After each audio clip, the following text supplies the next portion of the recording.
alone time to think? Alright then, Paimon won't disturb you.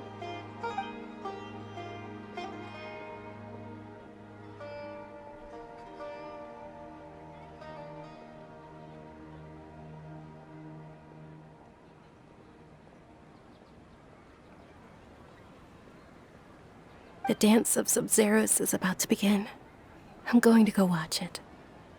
Okay. Why don't you go ahead, Dunyarzad? We still have some other stuff to do first. Okay then.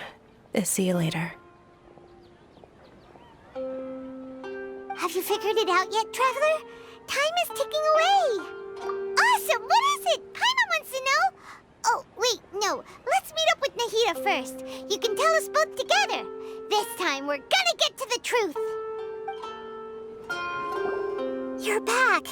I've been waiting forever for you two. Judging by the looks on your faces, are you ready to take your Sub-Zero's exam and graduate from the festival? Okay.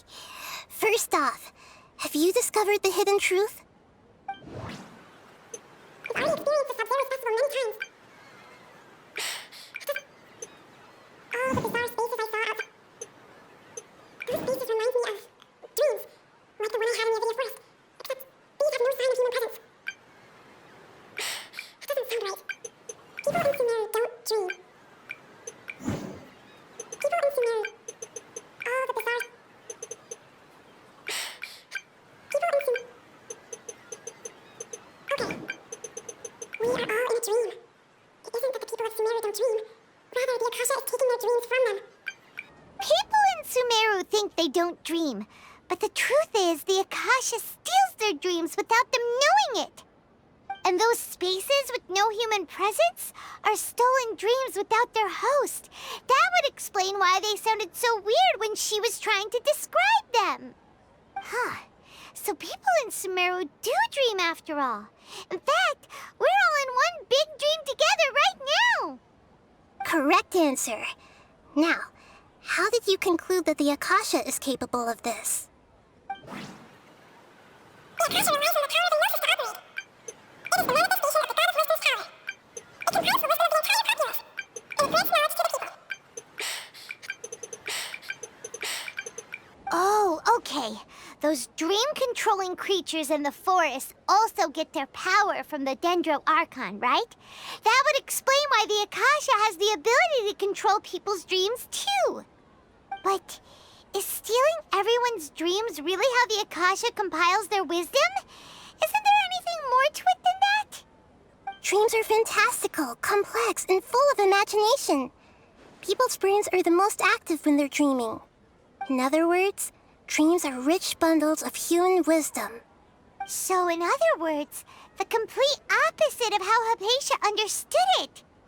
Paimon remembers her saying that the sages think dreams are foolish delusions, and the fact that no one dreams is a blessing from Greater Lord Rukkhadevata. So it was all a dirty trick? The real story is that the sages from the academia are using the Akasha to steal people's dreams for their own use, huh? Oh? By the sounds of it, you understand the current situation pretty well. So then, what about the Samsara? The beak is a prompt stone for Akasha operation. The spaces kept disappearing before my eyes. The dreamscapes kept vanishing. But as soon as the landscape said, go, my mind feels it's already experienced. It's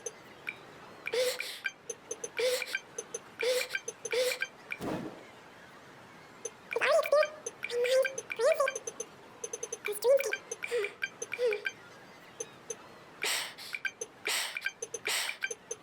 Correct. The Akasha is keeping each person's brain in a constant dream state, but also separating their consciousness from their own dream. Their disembodied consciousness is placed inside the collective dream of the Sub-Zero's festival along with everyone else's, while their now vacant dreams are harvested by the Akasha. No one is any the wiser as another day passes in the dream, and so begins another samsara cycle. People wake up to yet another dream about the Sub-Zero's festival. The dreams that belong to them are once again harvested by the Akasha, and so it continues. So, this is like a dream factory, and the Akasha is a dream harvesting machine. Did Paimon get that analogy right? Very good, Paimon. Using analogies well is an excellent habit to get into. Okay, so that beep we keep hearing is actually from our real-life Akasha terminals. Taking off our terminals in this dream doesn't do anything. All right, last question. Who am I?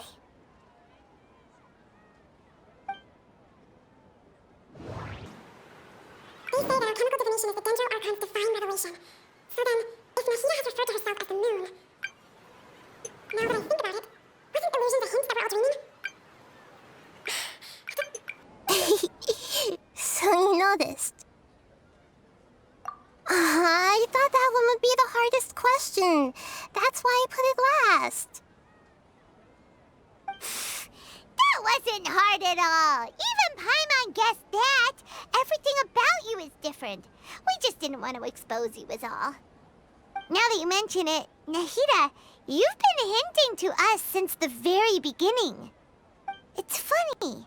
Thinking back to when we were asking all over the place for info about Lesser Lord Kusanali, Paimon didn't expect to meet you like this.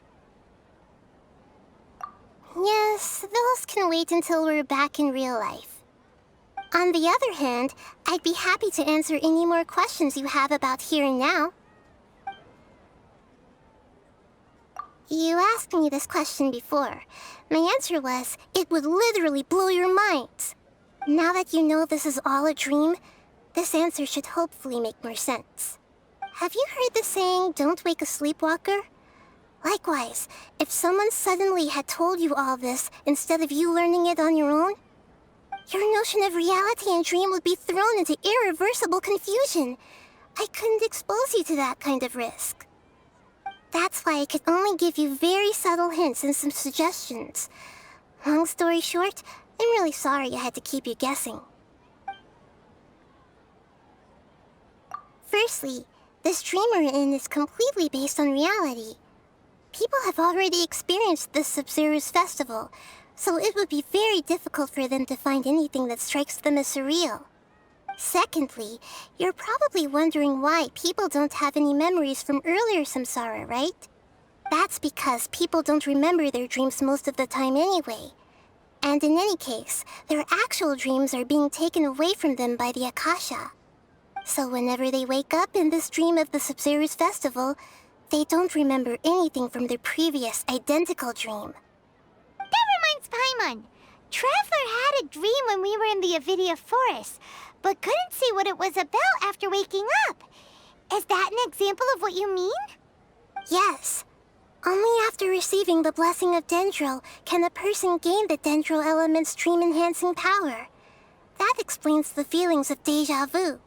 Meanwhile, everyone else has no idea that they are in the Sumeru's festival samsara, while their dreams are stolen from them over and over again. Can humans really keep dreaming forever like this? Will it ever end? And if so, when? You might say your mental fatigue has already answered this question. Eventually, there's only so much that people can tolerate. Especially those whose health is compromised to begin with, like Dunyarzad. This relentless exploitation takes an even harder toll on them. People's lives are at stake here, and nobody knows a thing! We've got to put a stop to this! I know, right? Why did they have to base this dream on my birthday? Could it really just be a coincidence? Even you don't know the reason? Wow, now that's strange. The Academia sages are determined to harvest lots of dreams in a short time, no matter the cost. They have to be up to no good. Unfortunately, I don't know anything about it. Traveler, do you have any information?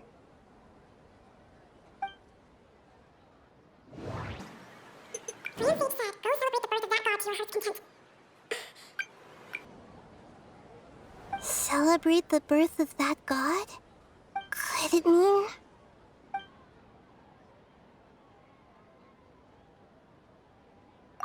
Saving the people of Sumeru with no regard for their safety. No matter what they're trying to do, this is unforgivable. After we end the Sub-Zero's festival Samsara, we have to look into them. How can the sages of the Academia do this behind their Archon's back? This is ridiculous! In the end, I'm just the moon. The real sun is long gone. A sun and a moon? Nahida's talking in riddles again. Oh, we're out of time today. I'll tell you how to break free of the samsara tomorrow. See you then.